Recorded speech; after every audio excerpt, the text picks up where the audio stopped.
Happy 2024, everyone. On today's Locked On Utes, we're talking about Utah's New Year's resolutions and talking about the anniversary of the Rose Bowl game as it pertains to Utah for the last 2 years. On today's Locked On Utes.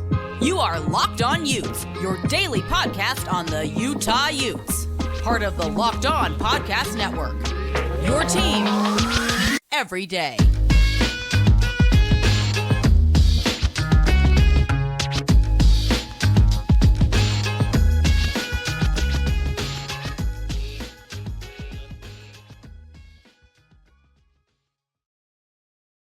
Hello, everyone, and thank you for making Locked On Utes your first listen every single day. We are available on all platforms, including YouTube and wherever you may get your podcasts. If this is your first time listening to our show, make sure you like and subscribe. Love interacting with all of you in the YouTube comments, as well as on social media, where you can follow our show at Locked On Utes. Today's episode of Locked On Utes is brought to you by our friends at FanDuel. You can make every moment more right now. New customers get $150 in bonus bets with any winning $5 moneyline bet. That's $150 if your team wins. Visit FanDuel.com/locked-on to get started. My name is JT Wistrcill, former intern inside the University of Utah Athletic Department. As I said off the top of this show, happy 2024. Everyone, hope you all had a fantastic New Year's Eve and New Year's Day, and excited to be rolling with you for our first episode of 2024, which figures to be another great year for Utah athletics. Just another fun year to cover this team and talk about them in general. I think there's a number of things to be excited about with Utah athletics. On today's episode, want to focus more on Utah's football's resolutions as we normally do, but I think on a future episode, I'll definitely be talking about some of the other resolutions for the other sports, because I think all of them should have lofty goals of what they want to accomplish. And as I said, let's stick with the football team first. When talking about this Utah football team's 2024 resolutions, I truly believe if you're a member of this Utah football team, the goal that these guys have is of course win the Big 12, but more than that, because if you win the Big 12, you of course qualify for the college football playoff. But I also think there's a world where Utah could be a one-loss team or maybe even a two-loss team in the 12-team format and still make their way into that. So either way, not just win the Big 12, but also make the college football playoff. Because, of course, if you win the Big 12, automatic qualifier, but still a way, even without that, I think that Utah could get in. I think there is absolutely a path for Utah to be one of the four best teams. Got to get used to not saying one of the four best, 12 next year. Absolutely a path for Utah to be one of the 12 best teams in college football next year. We'll talk about the returning talent they have in a moment, but it really does the overall returning talent, because the first thing I'm going to say is Cam Rising. And I'm sure there's a number of you who, Cam hasn't played in a year, all this, all that. But either way, Cam is going to he spent a lot of time having to rehab. I'm sure I don't know where he's at with the rehabbing stuff, but I'm sure he doesn't have a ton of time left. So most of his time, instead of like last year, is rehabbing. This year, it's just going to be getting ready for football. I expect Cam Rising to come back. There are very few quarterbacks in college football that have accomplished what Cam Rising has accomplished in college football. In fact, I don't think there are any quarterbacks coming back to college football next year that have won consecutive conference championships the two times that they've finished a season healthy. So that's what Cam Rising is going to walk into next year, being the only collegiate quarterback who has done that. When you look at other reasons why I feel like that's a reasonable goal for Utah to have on their resolution board, to be like, okay, winning the Big 12 in our first year, also just making the college football playoff, even if you weren't able to win that, is because of not just quarterback, but also the front seven is absolutely loaded. We still don't know what Jonah Ellis. I don't remember exactly when the cutoff date is to declare for the NFL draft. It's coming up, though, sometime in kind of mid-January, so we'll see what he's able to do. But even if he leaves, you still have other really good pass rushers, and Logan Fano coming back, Van Fillinger, Connor O'Toole, all guys who contributed at various points when it comes to rushing the quarterback this past season. And all the D tackles are back. All your linebackers are back. You take some hits in the secondary, lost some receivers, and that's what we're also going to talk about when it's like, where is this team looking to improve in order to accomplish those resolutions? And also, resolutions isn't just a goal in terms of like what you want to accomplish if you're Utah in terms of on the field. Also, resolutions is roster building when you're Utah, right? So that's where we'll talk about what Utah needs to do from that standpoint if they want to be one of the teams that's in it come the conclusion of the 2024 college football regular season next year. But yeah, the coaching, obviously a huge advantage as well. Kyle Whittingham, one of the best coaches in college football. And I know we all liked, well, first of all, everyone I think knows how good Morgan Scalley is with the performances he put on this season, but I know everyone loves to give crap to Andy Ludwig, and we have as well on this throughout the year, but I still think he's a very good offensive coordinator, and I don't think it's fair to be judge him based off of this year, when if Cam Rising was healthy, I think the offense would have hummed a lot better, as we all know, because it was just last year that the Utah offense was fantastic. So that's why I think it's funny how quickly people kind of turned against Andy Ludwig. And once again, I was critical of him at times. I thought there were things he should have done better, but I'm talking critical to the point of people being like, Utah needs to make an offensive coordinator change. Like, no. That is nowhere near what I am saying, or I think most Utah fans are saying. But you do see a couple people bring that up, and it's like, no, Andy Ludwig has done a very good job. And remember what he did with Cam Rising, the guy he's going to have back coming up for this year, that I think is really exciting for it too. But sticking with those resolution themes of like, okay, so your big goals are winning the Big 12 and just making the College Football Playoff in 2024. But how about those other goals that Utah has? Well, one of those is obviously finding Cam Rising elite receivers in order to accomplish the goals of winning the Big 12, because Devon Bailey is gone. Mikey Matthews is gone. I like Landon King. I think that, you also get Ryan coming over from UCLA. So, and we don't know with Brant Keithy still. He's another guy we have to wait and see if he'll declare or not. Those are all players where I feel good about the tight end position for Utah right now, but you definitely need to add that number one receiver on the outside. Cam and Money Parks have hooked up for a number of big plays. I feel good about Money coming back. I think Munir McClain is going to continue to break out trend that he was kind of on. Excited to have him back, but definitely want to grab two really good receivers in the portal for sure for Utah, maybe even three, but definitely elite guys that are going to push for playing time. And I don't think that Utah's best receiver is currently on the roster for next year. I think that's something you have to acquire through the transfer portal. And just staying on the offensive side of the ball, one thing that if you want the passing offense to improve is you have to do a better job in pass protection. I do believe Utah should dip their toes in the transfer portal and look to add offensive linemen. This is not something the team has done a ton. I'm not sure exactly how many offensive linemen for Utah that Utah's added in the transfer portal in the past. Doesn't feel like many. That's a position that's been very kind to Utah, but now you're starting to feel the ripple effects, right? When you look at the guys who started up front in the Pac-12 championships, the two consecutive ones that Utah won, Utah had Braden Daniels, Tal Laumea, and Keaton Bills for all three of those. Those guys are all gone, of course, now. And up there still, you have a guy like a Michael Mokafisi who helped last year, but even he has his up and down moments there. I think Coley's good center as well, but there's a reason that on last week's show, after the debacle that was a Northwestern game, we were talking about every single spot on the offensive line being up for grabs come training camp. Now, it's easy to say, like, yeah, Spencer Fano should win the left tackle job, but I don't think you watch like this season and go like, oh yeah, I feel for sure good about Spencer Fano as the left tackle. I think he's earned the right to be there, and I think through spring camp he's going to earn that right, is what I mean by that, and he should be the front runner for it because of what he accomplished. But it's not like, oh, his play guaranteed him that starting job next season. I don't think that's the case, and I don't think it should be. So I'm very curious to see if this team will try to build through some offensive linemen in the transfer portal, try to protect Cam and do a better job of giving him time if they want to accomplish their goal of winning the Big 12 in 2024. But those are just some of the offensive additions. I do believe there's some other additions, especially defensively, that this team needs to do if they want to continue to improve their roster in their quest to win a Big 12 championship. That's what I want to continue discussing with all of you in one moment. But first, I want to talk to you about one of the sponsors of today's episode of Locked On Utes in our friends at FanDuel Sportsbook. The NFL regular season is wrapping up, but there's still time to get in on the action with FanDuel, America's number one sportsbook. Right now, new customers get $150 in bonus bets guaranteed when you place a $5 moneyline bet. A $5 bet. It's $150 if your team wins or loses. And once again, that's a $150 in bonus bets guaranteed when you place a $5 bet. The app is easy to use, and there's a wide range of betting options, including live same-game parlays. Find bets in the new Explore tab. You can also make a parlay in the Parlay Hub, the best way to find popular parlays, and so much more. So you can visit FanDuel.com/lockedon and make your first bet a layup. FanDuel, the official partner of the NFL.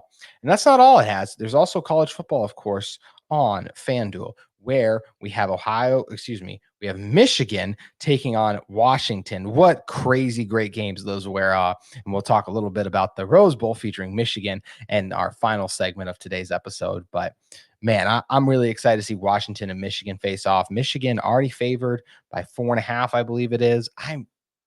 It's early. Man, do I like this Washington team a lot. And I know Michigan does some really good things too. I think it's going to be a fantastic game next Monday. Let me just get that out of the way, that I think either side is more than capable of winning that game. But I think that I would roll with Washington to at least cover, and I think they might outright win, but we got some time to talk about that. But either way, head over to FanDuel. Also, a great week of NFL games coming up to the final regular season week. So last chance to bet on your team until next season for some of you. And then, of course, other teams will be in the playoffs. But either way, head over to FanDuel today.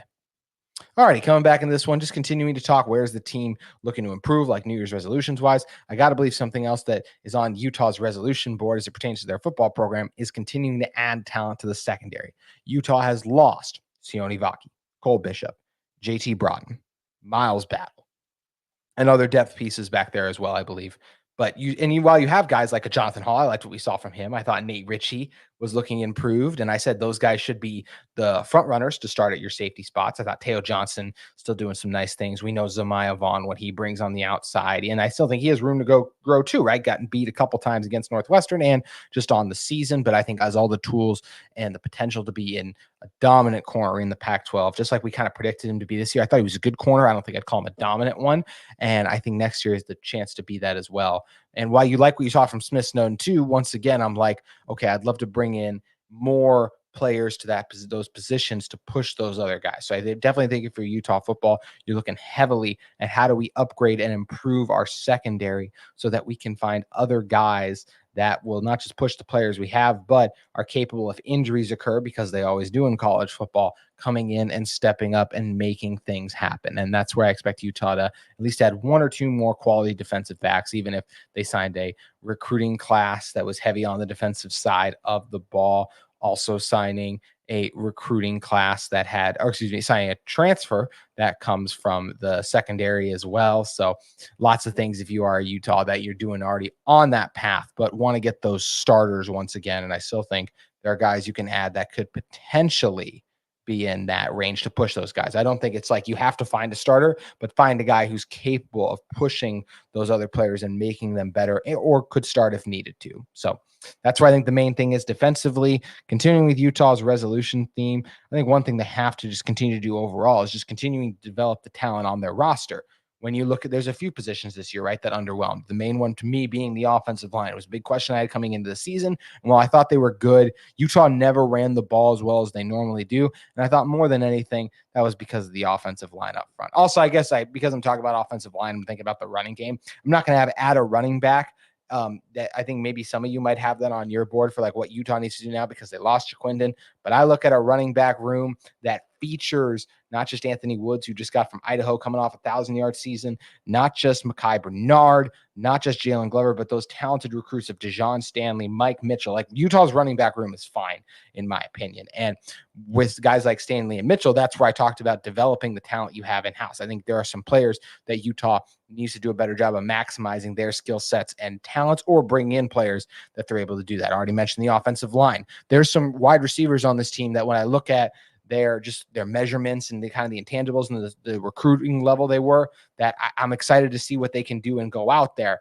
And that's where I would love to see some of those guys find success next year. That's not just on those players buying in. That's also on Utah figuring out the best plan to utilize and maximize those players' skill sets. So that's another thing I'm curious to watch for and see how Utah develops those guys there. And same thing with the secondary, as we already mentioned too. You got some other corners out there who could have an opportunity. You got to continue to develop and grow the talent there. So another spot that I'm excited to see Utah just continue to do, and one of their resolutions, I'm sure, is they're like, hey, we got some really talented players on this team. How can we coach them better? And what do they need to do to be the best version of themselves as well, so that they can be the player that helps us win big games on Saturdays come the fall of 2024. Continuing with the resolutions theme, also just I really want to, I think if you were Utah resolution wise, just work on generating more big plays offensively. It's kind of an Andy Ludwig thing. This is what's hard because you had a Bryson Barnes this year who was limited, Nate Johnson as well. Both of those guys just not the quarterback in terms of their passing ability that Cam Rising was. We saw that on the field this year. And I think that's where you want Andy Ludwig. We've been talking for years about this Utah offense being more explosive, and I want to see what it would. I was really disappointed we didn't get to see, what the year Devon Vele had. It felt like it would have been even better with Cam, Lonnie Parks, after the way he started the year, to have him, peak on the very first play was obviously very disappointing because you look at how talented the potential, the moments we've seen from him are, but you get the quarterback play being what it was. I think there's a chance with Cam Rising. And also, Isaac Wilson's going to be stepping in the fold soon. He's a guy who just set the nation on fire in terms of what he did on the field for high school wise. So why can't he come in and lead an explosive and dynamic offense at the collegiate level? Those are things that will fall on Andy Ludwig a little bit, is to make this offense a little more explosive. And it's not just on Andy Ludwig to figure out those concepts and things. It's also on Kyle Whittingham allowing Andy Ludwig to do that more, because we know what Kyle wants to do: run the ball, protect the ball, and play good defense, and you win games. And Utah always does. But once, just like there was a couple years ago, Utah got into some tightly contested shootouts, right? When you're looking at the game against both games against USC. I guess the second one wasn't tightly contested, but you needed to score a lot to feel comfortable against the Trojans. And Utah was able to do that, but that wasn't against a very good defense in that USC defense. And I'm not saying the Big 12 defenses are world beaters, but you just want to come in with more. You could probably get into some shootouts because of the nature of those high-powered offenses. And that's where Utah has to be ready offensively to engage in those types of games. And I think there's some things they can do to grow schematically that I'm excited to see Andy Ludwig get back in the lab, see what he comes up with and crafts. And even this last year, I'm sure he had ideas that for this offense he wanted to use and wasn't able to because Cam Rising wasn't healthy. So definitely something to keep in mind. And I'm very excited to see what he comes up with. Those are all my main Utah football resolutions. I think maybe getting a couple of quality recruits, as we already said recruiting, but I'll even say this, like at this spring signing day, I'd love to add one or two more and just continuing to staying hot on the recruiting trail, even though you said, I shouldn't say continuing to stay hot, because obviously Utah wasn't the hottest, but still would like to add one or two more quality players in this year's class, and then continue to stay hot for next year's recruiting class, or get back hot again, once again. And then also just continue to add through the transfer portal. Next year is when Utah, to me, could really feel the ripple effects of, like, I expect almost everyone from that 2021-22 team to have moved on by the time we get to next year. So that's where adding more young talent, adding even more players through the transfer portal is going to be essential to the 2025 beyond seasons for the Utah football program. But all going to be fun and interesting to see how it shakes out for Utah too. But let me know below, what are your guys' biggest resolutions for Utah football and even the other sports? As I said, I'll be mentioning some of those ones in the future. And the only reason I'm not mentioning those other ones in our final segment today, because I have to talk about the Rose Bowl after watching that Michigan Alabama game. And I'm not going to talk about what happened in that game. I just want to talk about how cool it was that Utah played in the Rose Bowl, because I do think that's something we maybe all forget at times. But man, I was just watching it back, thinking about how cool it was that our school, the University of Utah, played in the granddaddy of them all, the Rose Bowl. I want to just talk about the significance of that game itself in one moment, or two games, excuse me. But first, I want to talk to you about our friends at UCCU, one of the sponsors of today's episode. Learn and Earn, the UCCU mobile banking app that pays your entire family to learn about money. Kids look to parents to become more financially literate. Parents, they don't always know the answers. Learn and Earn breaks down financial topics into fun, bite-sized educational games like quizzes and trivia. Every time a family member completes a topic, they earn points that can occur and can be redeemed for gift cards to stores like Amazon, Apple, Sephora, Walmart, Nike, and more. There is age-appropriate content for every member of the family. We can compete against each other and track their progress on leaderboards. Learn and Earn is inside the UCCU mobile banking app, so you can play it anytime, anywhere. The more you play, the more you learn, and the more you earn, the more you learn, the more you earn. Learn and Earn, part of UCCU's award-winning Be Money Smart Youth Banking Program, helping kids, teens, and parents have fun while becoming more financially literate together. UCCU, love where you bank. Alrighty, closing this one out with some Rose Bowl talk. I was just watching. First of all, how can you not be romantic about college football after a day like we just had, where both the All-State Sugar Bowl and then also, absolutely, the Rose Bowl just lived up to the hype. What a great games, great matchups, but particularly the Rose Bowl, as they do every year with the Rose Bowl, right? There's all those amazing shots. College game day starts their day there, and then the Rose Bowl game itself, and you see all the amazing sights and the settings and the scenery, and you hear them talking about the tradition of the game and everything it means. And every time they did that, I just couldn't. Part of it was I missed it, and I know a number of you have gone as well. It's an incredible venue. So every time you do see those shots again, you're just like those camera shots. I'm talking about the scenery and the stadium and everything. You're like, oh, I'd love to be there again right now, because I know it's such a great place to watch a game. And I know a number of you feel the same way about that. I'm sure you missed it as well, because it's the first time in 2 years where we weren't up there. Those of us that did travel out to the game. So how can you not miss or just want to be up at a venue like that? But just talking in general, like something we can all relate to, whether you went to the game or not went to, the story of college football can't be told without the Rose Bowl. And Utah was in the Rose Bowl back-to-back years.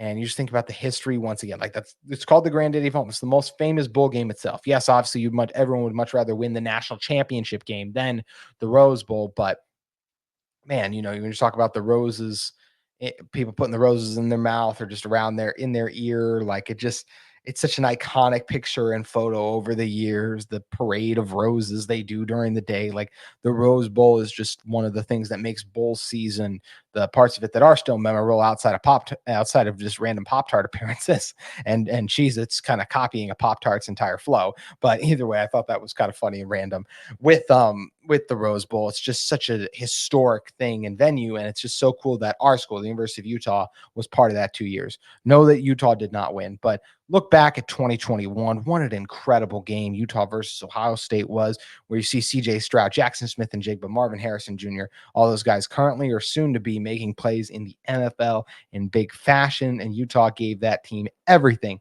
they could handle. How about Dalton Kincaid's weekend, by the way? He had a career high over 80 yards receiving in the Buffalo Bills game, and now he's going to get to be on a primetime Sunday night game too, with the Bills potentially winning the division or even potentially missing the playoffs. It's crazy how quickly the world of football can come at you in that regard. But moving on from that, even last year, look, yes, it didn't work out great after Cam got hurt, but just so special to be in that venue, in that site, in that setting where, everyone looks to the Rose Bowl. And I know, like, I think last year someone brought up how it was like the least viewed Rose Bowl in a long time, but it's still the Rose Bowl, and it's still a big deal, and it matters. And Utah is a part of the history of the most important bowl game in the history of bowl games. So maybe not the most important, but the bowl game with the most tradition. And I just think that's awesome that Utah will forever have that piece of that. And even though they were losses, just so many great memories made watching our teams compete in those Rose Bowl, and just the entire setting that was just going up to California, checking out Pasadena. It's a special place, special time, one that I'm incredibly grateful for that I got to experience while at Utah. And whether you guys were there or just watching it on TV, it's awesome that our team was in the Rose Bowl. That's going to do it for today's edition of Locked On Utes. We'll be back with you tomorrow talking more things Utah football, and we'll see you then.